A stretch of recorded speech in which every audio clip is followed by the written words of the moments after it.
नमस्कार my dear learners, I am Rakesh. आज की इस वीडियो में एक नई इंटरेस्टिंग मोरल स्टोरी के साथ, जैसा कि आप सभी जानते हैं, easy to understand method that is translation method. So guys, learn English through Hindi language. So let's get started. First of all, the title name is the jealous goat. Goat it means बकरा। यहाँ पर बकरी की बात हो रही है, female animal. गोट कैसा गोट? जेलस यानी कि जिसके अंदर क्या हो, जलन हो, ईर्ष्या हो, डाह, किसी को सुखी देखकर दुखी हो जाना। This is the quality you can say jealous. Jealous का मतलब जलन, ईर्ष्या करने वाला एक बकरी। This is the Hindi meaning. So let's move on the first paragraph I read. जैसा कि आप सभी जानते हैं, रीडिंग एंड ट्रांसलेशन मेथड के जरिए हिंदी लैंग्वेज के साथ इंग्लिश को इम्प्रूव करते हैं। नए नए वर्ड्स एंड सेंटेंस स्ट्रक्चर को सीखते हैं। Listen and watch carefully till the end. Once upon a time, एक समय की बात है। जैसा कि स्टोरी की शुरुआत इसी तरह से होती है। A villager was a proud owner of a donkey as well as a goat. कहा जा रहा है कि एक विलेजर, एक गांव वाला यानी गांव के निवासी, एक गांव वाला was a proud. Proud it means Hindi meaning गर्व, घमंड। एक गांव वाला जो कि जिसको घमंड था, गर्व था। किस बात को लेकर? Owner of a donkey. Owner का मतलब मालिक, स्वामी होना। अ डंकी एक गधे के ऑनर होना। एज वेल एज साथ ही साथ एक बकरी के भी मालिक था। I repeat, once upon a time एक समय की बात है। अ विलेजर एक गांव वाला, वाज था क्या? गर्व था। गांव वाला को गर्व था किस बात को लेकर? ऑनर ऑफ अ डंकी एक गधे की मालिक होने का। एज वेल एज साथ ही साथ एक बकरी के भी मालिक था, यानी कि बकरी और गधे के मालिक होने का उसे गर्व था। Next, the donkey used to carry heavy loads. कहा जा रहा है द डंकी यानी गधा जो था किया करता था। यूज्ड टू ऐसा किया करना, बीते पास्ट हैबिट को बताता है। यूज टू का मतलब पास्ट हैबिट को इंडिकेट करता है।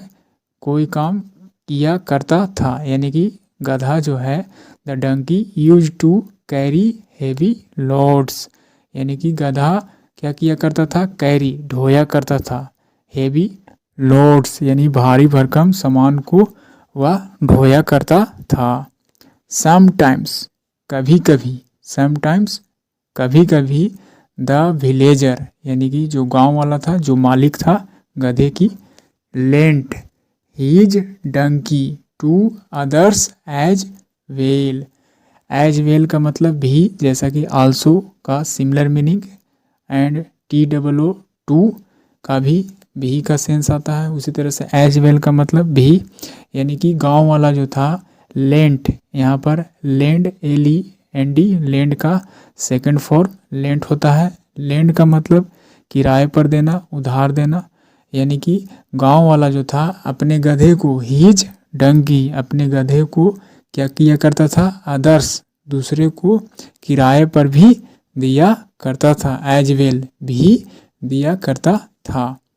नेक्स्ट, एज द डंकी जैसा कि गधा, वर्कड हार्ड ऑल डे जैसा कि गधा कड़ी मेहनत करता था। ऑल डे पूरे दिन कड़ी मेहनत किया करता था। The villager fed him more than the goat। कहा जा रहा है कि जो गांव वाला था वह क्या किया करता था, फेड, फीड का सेकंड फॉर्म फेड, फीड का मतलब खाना खिलाना यानी कि खिलाना, हिम गांव वाला जो है उसे खिलाया करता था, मोर देन द गोट बकरी से, मोर देन से ज़्यादा यानी कि उससे ज़्यादा खाना खिलाया करता था। This was not liked by the goat. कहा जा रहा है कि यह जो एक्टिविटी करता था गांव वाला जो इसके साथ गधे के साथ उसे ज़्यादा भोजन मिलता था, तो इस एक्टिविटी को देखकर गांव वाला का यह हरकतें बकरी को पसंद नहीं आया। दिस वाज नॉट लाइक्ड नहीं पसंद किया गया, बाय द गोट यानी कि बकरी के द्वारा यह हरकत पसंद नहीं किया गया। सी बिकेम इसरिया हुआ, बिकेम मतलब होना, सेकेंड फॉर्म बिकेम, बिकम का। नेक्स्ट सो इसलिए वन डे एक दिन, सी एडवाइज्ड द डंकी इसलिए एक दिन क्या हुआ, उसने, सी किसके लिए, गोट बकरी के लिए, बकरी ने सलाह दिया, एडवाइज्ड सलाह दिया, द डंकी गधे को, यू वर्क यानी कि तुम काम करते हो, हार्ड बहुत ज़्यादा कड़ी मेहनत करते हो, और रेयरली गेट एनी रेस्ट और मुश्किल से बहुत ही रेयर यानी कि दुर्लभ कह सकते हैं, बहुत ही कम, गेट एनी रेस्ट और बहुत ही कम रेस्ट पाते हो यानी कि तुम्हें रेस्ट नहीं मिलता है, आराम नहीं मिलता है। यू वर्क हार्ड तुम कड़ी मेहनत करते हो, और रेयरली बहुत मुश्किल से यानी कि ना के बराबर तुम्हें रेस्ट मिलता है। इस तरह से उसने सलाह दिया गधे को। सो इसलिए यू मस्ट एक्ट एज दो यू आर इल यानी इसलिए तुम्हें क्या करना चाहिए, अवश्य, मस्ट का मतलब कंपल्सन, अवश्य कोई काम अवश्य होना, तुम्हें अवश्य एक्ट मतलब कार्य करना, तुम्हें कार्य करना चाहिए, एज दो मानो जैसा कि तुम बीमार हो यानी कि तुम्हें ऐसा हरकत करना चाहिए। सो यू मस्ट एक्ट तुम्हें अवश्य ऐसा करना चाहिए, एज दो जैसा कि मानो तुम बीमार हो। इस तरह के नाटक करने के लिए बकरी ने गधा को कहा, यू आर इल यानी कि तुम बीमार हो, ऐसा तुम्हें करना चाहिए, इस तरह का एक्ट अभिनय करना चाहिए। नेक्स्ट, इन दिस वे इस तरह से, इन दिस वे इस तरीके से, you will get some rest इस तरीके से तुम्हें मिलेगा, गेट मतलब मिलना, सम रेस्ट कुछ यानी कि आराम मिलेगा, फॉर अ फ्यू डेज कुछ दिनों के लिए, अ फ्यू डेज कुछ दिनों के लिए, फॉर का मतलब के लिए। इस प्रकार क्या होगा, इन दिस वे इस तरह से तुम्हें मिलेगा, कुछ रेस्ट मिलेगा, फॉर अ फ्यू डेज कुछ दिनों के लिए। The donkey did as he was advised कहा जा रहा है कि डंकी जो है गधा किया, डू का सेकंड फॉर्म डीड, डंकी ने वैसा ही किया, डीड किया, एज जैसा कि, ही वाज एडवाइज्ड जैसा कि उसे सलाह दिया गया था। यहाँ पर पैसिव स्ट्रक्चर है, ही वाज एडवाइज्ड ऐसा कहा गया था यानी कि उसे सलाह दिया गया था, उसी तरह से उसने किया।